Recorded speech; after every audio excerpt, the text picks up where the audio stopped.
Hello everyone, welcome to Sarvodaya classes. Sarvodaya classes में आप सभी का स्वागत है। हाल ही में नीदरलैंड के पीएम हैं मार्क रूटे। इनको नेटो का अगला चीफ सेक्रेटरी या जनरल सेक्रेटरी चुना गया है, राइट।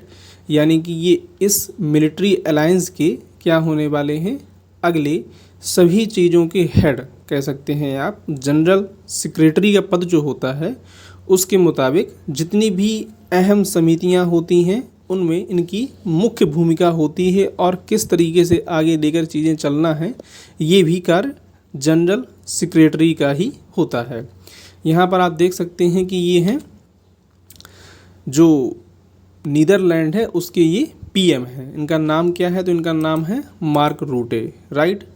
आगे अगर हम लोग बात करें तो जैसा मैंने आपको बताया कि इनको क्या चुना गया है, नेटो जो कि विश्व का या कह सकते हैं दुनिया का सबसे बड़ा क्या है, एक सैन्य संगठन है, मिलिट्री ऑर्गेनाइजेशन है, उसका इनको हेड चुना गया है, राइट। और इनके कंटेंडर यानी कि इस लिस्ट में शामिल होने के लिए केवल दो ही लोग थे। दूसरे थे रोमानिया के पीएम क्लॉस लोहनेस, राइट। यानी इन्होंने भी अपने आप को नॉमिनेट किया था ताकि इनको भी चुना जा सके जनरल सेक्रेटरी के लिए, लेकिन इन्होंने कुछ टाइम पहले क्या है अपना नाम वापस ले लिया था। इस वजह से रास्ता साफ हो गया था कि यही क्या है अगले उसके जनरल सेक्रेटरी होने वाले होंगे, राइट। इनके कार्यकाल की बात करें तो इनका कार्यकाल 1 अक्टूबर से शुरू होने वाला है। और करेंट कौन है इसमें पूछा जाएगा अगर आपसे, तो इसमें आप कह सकते हैं कि जेंस स्टोल्टेनबर्ग, ठीक है, जो कि नॉर्वे के रहने वाले हैं, ये वहाँ से ये सेक्रेटरी हैं, राइट, करेंट। और इनका टाइम पीरियड 10 साल का कार्यकाल सितंबर में ख़त्म होने जा रहा है। अब काफ़ी आपको मालूम होना चाहिए कि बहुत लंबे समय से क्या है रसिया यूक्रेन का युद्ध चल रहा है, तो उसके बीच में इन्होंने नए सेक्रेटरी को नहीं चुना था और बार बार इन्हीं के कार्यकाल को एक्सटेंड किया जाता रहा है। और अब जाकर के सभी देशों के बीच ये सहमति बनी है कि एक नए जनरल सेक्रेटरी को यहाँ पर चुना गया है, राइट। अगर हम लोग जेंस स्टोल्टेनबर्ग की बात करें तो जैसा मैंने आपको बताया ये नॉर्वे के हैं और इन्होंने भी वेलकम किया है इनको। यहाँ पर देख सकते हैं आप, I warmly welcome NATO allies choice of, यानी कि जो मार्क रूटे को चुना गया है उनकी मैं उनके चुनाव को जो है प्रशंसा करता हूँ या इसको स्वागत करता हूँ, right. A strong leader and consensus builder, ये क्या है, एक अच्छे लीडर हैं। I wish him every success as we continue to strengthen NATO, यानी नेटो की सफलता के लिए जो भी प्रयास किए जाएंगे उसके लिए मैं इनको विश करता हूं पहले से, राइट। तो ये क्या था, इनके द्वारा दिया गया एक स्टेटमेंट था, राइट। आगे अगर हम लोग देखें तो अगर पूछा जाए कि जनरल सेक्रेटरी का काम क्या होता है, तो जनरल सेक्रेटरी जो है वो एक तरीके से इंटरनेशनल सिविल सर्वेंट होता है। जो काम एक सिविल सर्वेंट का होता है उसी तरीके से जो नेटो के जनरल सेक्रेटरी होते हैं वह करते हैं। कहने का मतलब ये है कि जितनी भी महत्वपूर्ण समितियां हैं, जो भी डिसीजन लिए जाएंगे इससे संबंधित, उसमें इनका अहम रोल होता है, राइट। और जो भी स्टेटमेंट निकल के आती है नेटो से किसी कंट्री के अगेंस्ट में या किसी कंट्री के सपोर्ट में, उसमें भी इनकी पूरी जिम्मेदारी होती है कि इन्हीं के थ्रू वो चीज़ क्या होती है, पास होती है, कह सकते हैं आप, राइट। आगे अगर देखें तो ऐसे समय में ये चुने गए हैं इस नेटो के हेड जब रसिया और यूक्रेन का वार क्या है बहुत लंबे समय से चल रहा है और यूक्रेन कई बार इस चीज़ के लिए कह चुका है कि इनको नेटो का मेंबर शामिल किया जाए, यानी कि नेटो के एक मेंबर के रूप में शामिल किया जाए। ऐसे में सवाल ये उठता है कि ये किस तरह से चीज़ों को लेकर के चलने वाले हैं, क्योंकि हाल ही में क्या है कि लिथुआनिया में जुलाई में क्या है नेटो का सम्मेलन होने जा रहा है और इसमें जाहिर सी बात है कि नेटो की जो मेंबर कंट्रीज़ हैं वो उसमें क्या होंगी, जुटेंगी, ठीक है। और जेलेंस्की, जैसा मैंने बताया आपको, यूक्रेन बार बार इस चीज़ पर जोर देता रहा है कि उनको नेटो में शामिल किया जाए, क्योंकि आपको मालूम होना चाहिए कि नेटो की मांग को लेकर ही जब यूक्रेन ने ये कह दिया था कि हम नेटो को ज्वाइन कर लेंगे, उसके बाद ही क्या है रसिया ने इन्वेड कर दिया और जो वार स्टार्ट हुई वो आज भी चल रही है, राइट।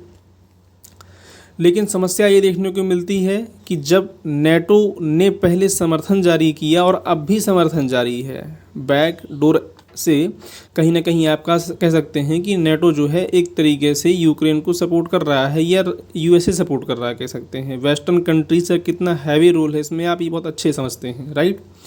आगे अगर हम लोग देखें इसमें तो बात ये है कि यूक्रेन को जो नेटो कंट्रीज़ हैं या नेटो अलायंस जो है वो एक ऐसे दौर में शामिल करने से कतरा रहा है कि जब रसिया और यूक्रेन का वार क्या है बहुत लंबे समय से चल रहा है। इसके पीछे कारण ये है कि अगर ये नेटो अलायंस यूक्रेन को अपने आप में जोड़ लेता है तो इससे क्या होगा कि रसिया कहीं ना कहीं और ज़्यादा लेवल पर जो है आगे निकल जाएगा। अभी आप देख पा रहे होंगे कि नॉर्थ कोरिया के साथ जाकर के रसिया ने क्या किया है, एक डिफेंस एग्रीमेंट कर लिया है, राइट। तो इस तरीके से रसिया भी अपना क्या है एक अलग ब्लॉक बनाने की कोशिश कर रहा है वर्ल्ड लेवल पर, राइट। तो ये सारी चिंताओं की वजह से इनके सामने जो है बहुत सारी चुनौतियां भी आने वाली हैं कि ये कैसे चीज़ों को लेकर के चलने वाले हैं। जैसा कि मैंने आपको बताया कि जर्मनी, फ्रांस और अमेरिका जंग के दौरान यूक्रेन को नाटो में शामिल नहीं करना चाहते हैं और इन देशों को चिंता है कि ऐसा करने पर क्या होगा, रूस की नाराज़गी और ज़्यादा बढ़ जाएगी, राइट। तो ये सब समस्याएं इनके सामने हैं, उसके बावजूद भी क्या है इनको चुना गया है। अब आगे देखना ये होगा कि ये चीज़ों को कैसे टैकल करते हैं और नेटो के लिए ये क्या और इसको इम्प्रूव करने के लिए कार्य करेंगे, राइट। आई होप कि आपको वीडियो पसंद आया होगा। और आगे अगर हम लोग इसमें देखें तो नेटो का थोड़ा सा हम लोग ये भी देख लेते हैं कि इसका फॉर्मेशन कैसे हुआ था। तो देखिए नेटो का फुल फॉर्म होता है North Atlantic Treaty Organization, right. और यह क्या है, एक मिलिट्री संगठन है और मिलिट्री और राजनीतिक, देखिए पॉलिटिकल और मिलिट्री अलायंस दोनों इसमें क्या है शामिल है। इसकी स्थापना की बात करें तो 4 अप्रैल 1949 को इसकी स्थापना की गई थी और इसका हेडक्वार्टर बेल्जियम ब्रुसेल्स में है, राइट। नेटो की स्थापना के समय अगर पूछा जाए आपसे कुल कितनी कंट्री थी तो अमेरिका समेत 12 देश इसके क्या थे, सदस्य थे। और करंट में देखा जाए तो यहाँ पर 32 सदस्य हो गए हैं, 32 मेंबर इसमें क्या हैं शामिल हैं। आप ये बताइएगा कि जो 32वां देश है यानी 32nd कंट्री है वो कौन सा शामिल हुआ है लेटेस्ट में, राइट।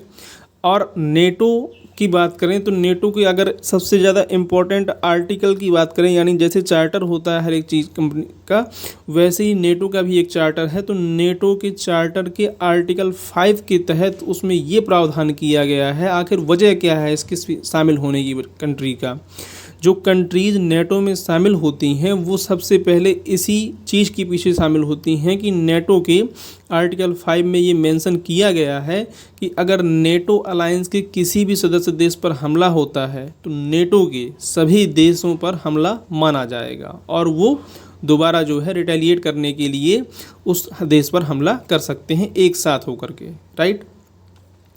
इस वजह से क्या है इसमें ज़्यादा प्रभाव रहता है कि कंट्रीज़ जो है नेटो का मेंबरशिप ज्वाइन करना चाहती हैं, फिर वो स्वीडन हो, फिनलैंड हो। 1952 में नेटो से जुड़ा, यानी कि अगर 1952 में बात करें तो मुस्लिम सदस्य देशों की बात करें तो नेटो का 1952 में तुर्की एकमात्र ऐसा देश है जो क्या है मुस्लिम सदस्य बना हुआ है, राइट। तो ये क्या था हमारा कंप्लीट वीडियो था। आई होप कि आपको वीडियो पसंद आया होगा। अगर वीडियो पसंद आया हो तो प्लीज़ चैनल को सब्सक्राइब कर दीजिएगा और वीडियो को भी लाइक कर दीजिएगा। Thank you for watching.